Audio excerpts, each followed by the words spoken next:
Dark Glass. Dominions 1. By T.W. This is a multi-voice AI-generated audiobook. For more information, visit twien.com. 1. Rodin knew something was wrong even before he opened his eyes. He lay still and he focused. The room was dark, the window shutters still fastened. The air was cool on his face. Rodin breathed deep, no unexpected odors. On the table by his bed his screen hummed quietly, but he knew this was nothing but the power running through the lighting in the corridor. He reached out, swiped the screen and tapped for visual monitoring. He ignored the clock in the top corner. He knew it was early, didn't need more details, and focused on the image fed from the eye above his door. Nothing moved. Grey walls, glowing ceiling tiles, regularly placed doors that remained closed.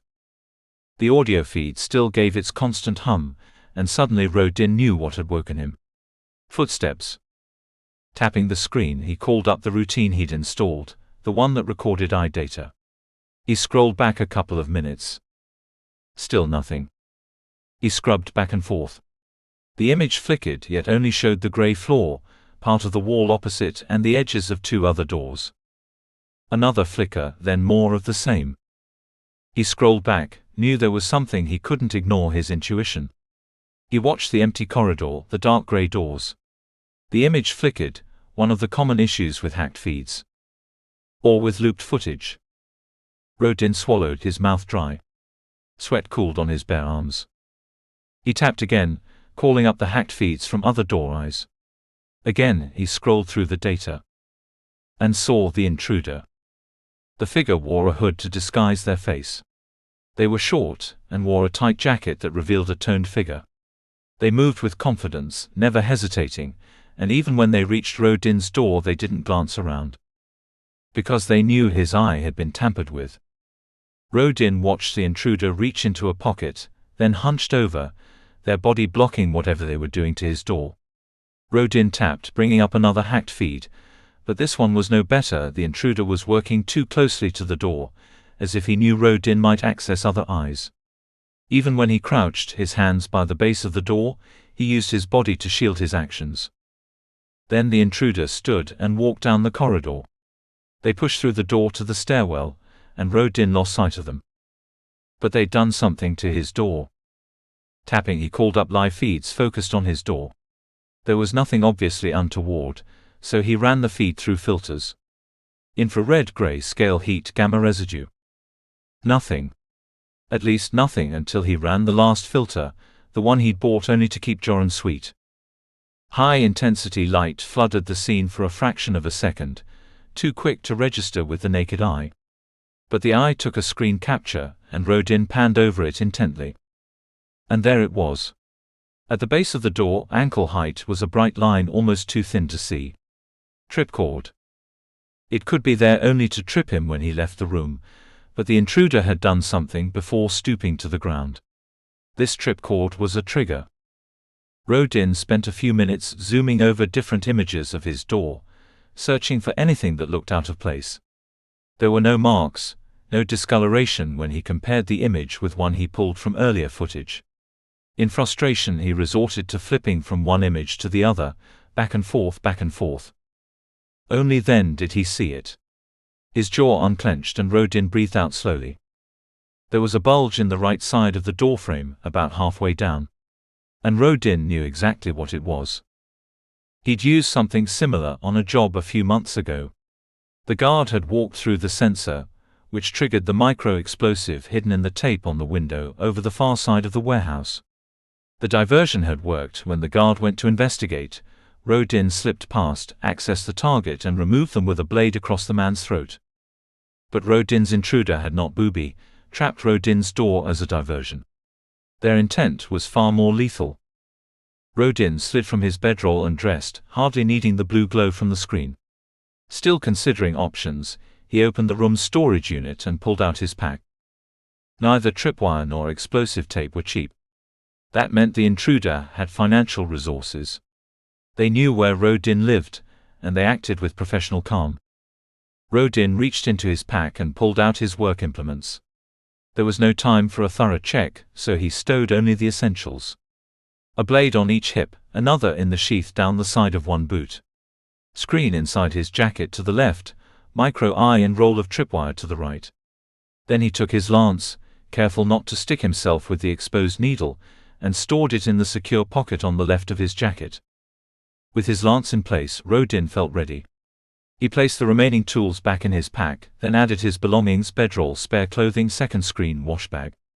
He swung it onto his back, and pulled the straps, shuffling to allow it to sit firmly. There was nothing else he needed. Rodin was ready to leave, but he hesitated. The visitor was a professional, and Rodin had to treat them with respect. They would have set secondary traps, and they would be monitoring his window. But they wouldn't be monitoring the lift shaft. Rodin took the 2 paces across the room to the storage unit, then stepped inside. At the back was a metal plate that should have been held in place by 4 screws. But Rodin had already widened the screw holes and lined them with a soft putty. Gripping the edges of the plate with the tips of his fingers, he pulled it free. There was a second plate, a hand-width away, with a vent at the top. Stale air eked through, heavy with the scent of oil and grease. Rodin picked up the screwdriver he'd stored in the space between both plates, attached the flexible neck and stuck it through the vent.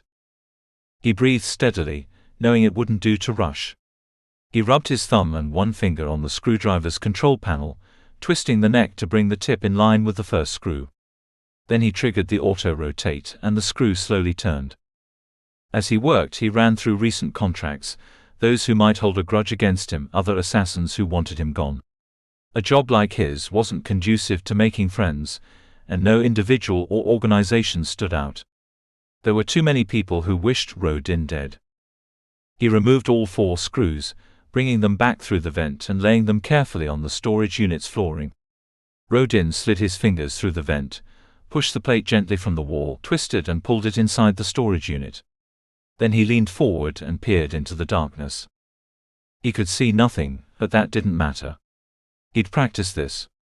He knew what to expect in the shaft. Reaching up, he curled his fingers around the metal rim he knew was there, then eased his body through the service vent. For a moment one leg dangled, and Rodin tried not to think of the drop beneath him. Then his boot found the lower metal rim. He pushed as close to the concrete of the lift shaft as he could, and brought his other leg out. These metal rims ran round the shaft every meter or so. They were something to do with the mag drives of the lifts themselves, but Rodin hadn't bothered with the technical details. All he needed to know was that they gave him a way to reach the ladder.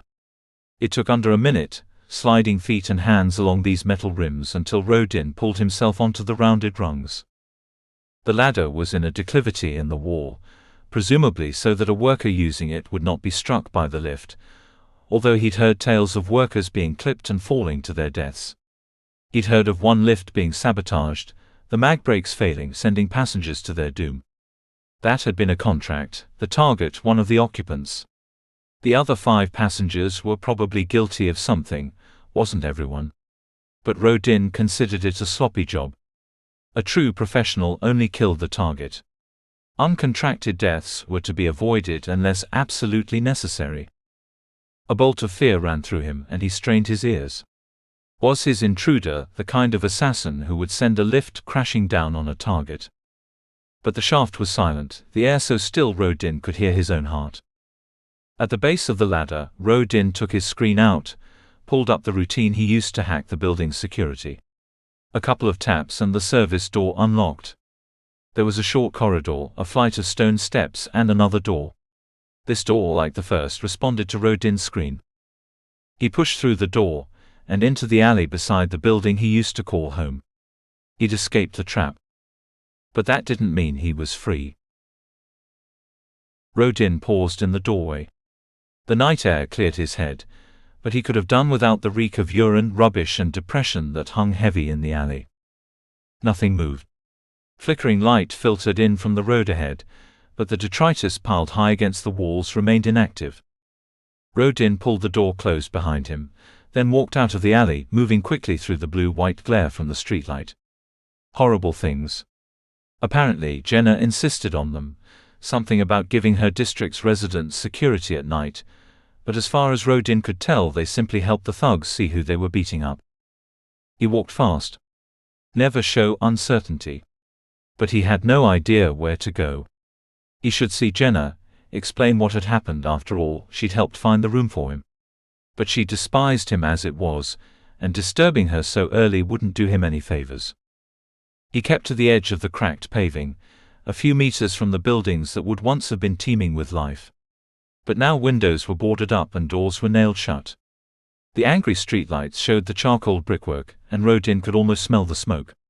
His building, his ex-building, was one of the few inhabited ones round here. And so, when a shadow moved in a doorway, Rodin clocked it instantly. He didn't alter his pace, but he concentrated. The shadow moved, and Rodin heard the soft tapping of footsteps in time with his own.